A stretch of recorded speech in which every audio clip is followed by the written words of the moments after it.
Praise God. Thank you for joining me today. My name is Femi Fenojo. We have been looking at this portion of scripture in the book of Daniel, chapter 9, and we've been looking at just 4 verses. And we are looking at these verses because we feel that it is a key to understanding, end time prophecy or prophecy concerning the last days. That is foundational, is key. Now, so far we have looked at verses 24 and 25. In verse 24, we established that this portion, this period that Gabriel was discussing with Daniel, the Bible says this period is special. God has cut it out to fulfill a special purpose, which obviously the angel was revealing to Daniel, and that this is fulfilled not in the church, not in the nation, but in the Jewish people and Jerusalem. And then we also said that when you read these weeks, always think of years. So it's 70 weeks. It's actually 70 weeks of years. So it's 70 times 7 years. So every unit of that 70 is actually a unit of 7 years. So it's 70 times 7. So every single unit of that 70 is a unit of 7 years. So the number 1 of the 70 is 7 years. The number 70 of the 70 is 7 years. So that was what we said in verse 24. Last time we were looking at verse 25, and we saw that the angel somehow separated the last 7 years. In other words, the last unit, the 70, what we call the 78th year, which is a 7-year block. He separated that from the rest of them. So verse 25 was actually dealing with the first 69 unit. So that's the 69 times 7 years, okay? 69 times 7 years, and it gave clear sign to look for. Said, start counting when the commandment goes forth to go and build Jerusalem, and you can actually go and see that time. I said, once you have that command, calculate it forward, you will know when the Messiah will come. And we said that when you go and calculate it, that period ended during the life and ministry of our Lord Jesus Christ. Okay, praise the Lord. Now, verse 26. And after 62 weeks, there's 7 and 62. So after 62 weeks, shall the Messiah be cut off, but not for himself. And the people of the prince that shall come shall destroy the city and the sanctuary, and the end thereof shall be a flood, and unto the end of the world desolation are determined. Now, verse 26 is very, very, very important, because remember what I said about the diagram I drew for you, that there's something wrong with that diagram when you come to verse 26. Now, verse 26 introduces something that is unexpected. Verse 26 actually tells us that there is a break. Now, this is absolutely important. That the first unit to 69 unit was a single unit. Okay, you keep calculating the first 7 years, you go to the second unit, the second 7 years, you go to the third unit, until you get to the 69 unit. And he said that after the 69 unit, remember 7, 62, said after the 69 unit, something happened. It just seems to cut it off from there. So actually, there is a break. So verse 26 introduced a gap between the last 7 years and the other years that have gone before it. And verse 26 was telling us what is going to happen in that period. Now, we now know that that period has now gone over 2,000 years. This is the period that we now call the church age. And this is very important. This is very important. So verse 26 is telling us that God is going to stop the time. You know, somebody has put it this way. It's like, you know, in the game where when people are playing game and somebody gets injured, okay, and the time stops until the man injured is attended to, and then this time starts again. And that's exactly what happened here. It looks like at the end of the 69 week of years, now we have the last 70 weeks, 78 weeks. That's the last 7 years. The time seems to stop. And verse 26 now tells us that some important things are going to happen in this gap.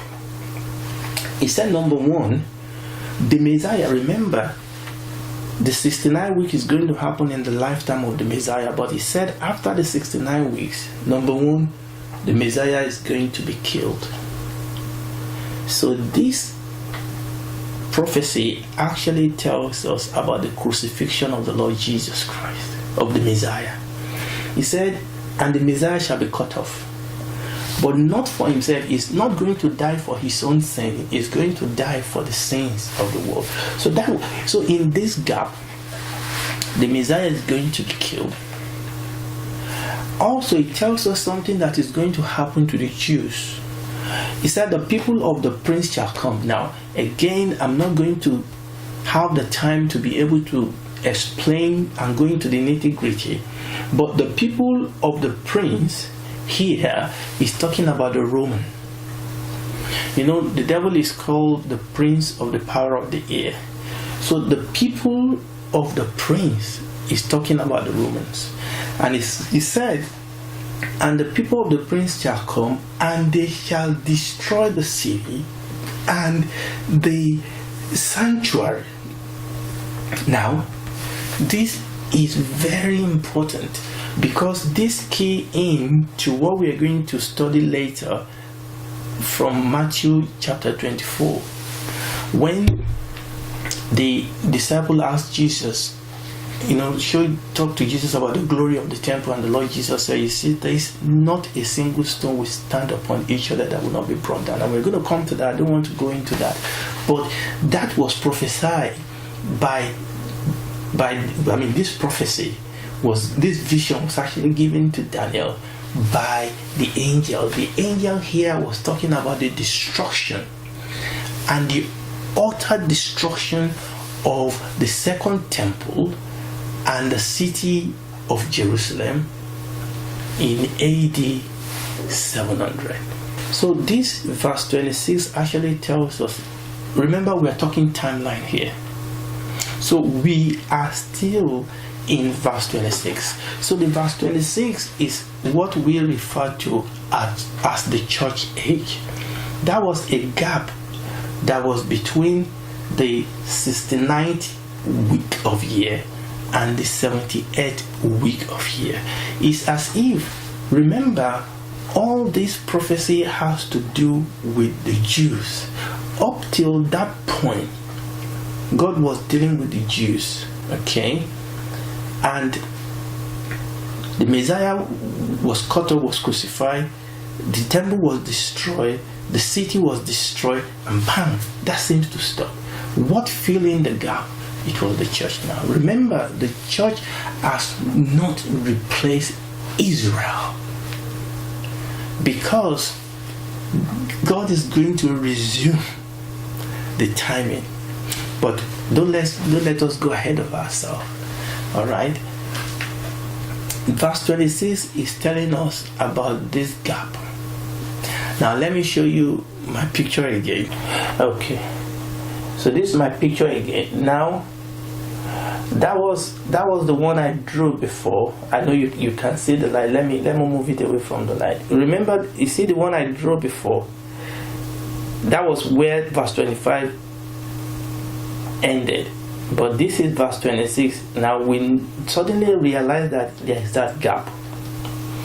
that once 69 ended, we are still living here in the gap.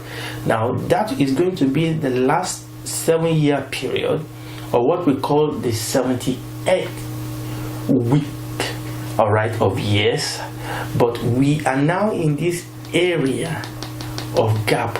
So what we realize is that the Messiah died in there, that the temple and Jerusalem was destroyed, and now this whole period has now lasted for more than 22,000 years, and this is the era of the church. And that is exactly what verse 26 was talking about. I don't know about you, I find this very, very, very exciting, that these 4 verses in a very nutshell is giving us a timeline of what has been happening from the time of the Medo-Persia. I mean, obviously we are going to build upon these details of other things that God is going to reveal to us, but this gives us the basic timeline that every other thing is going to fill in. Okay, remember, this is focused more on the Jews, but it's giving us a very important timeline that gives us an idea of how things have been and where we are and what is going to happen next.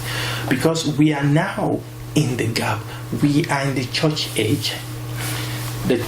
As it were, God seems to have stopped the time with respect to his dealing with the children of Israel, with the Jews.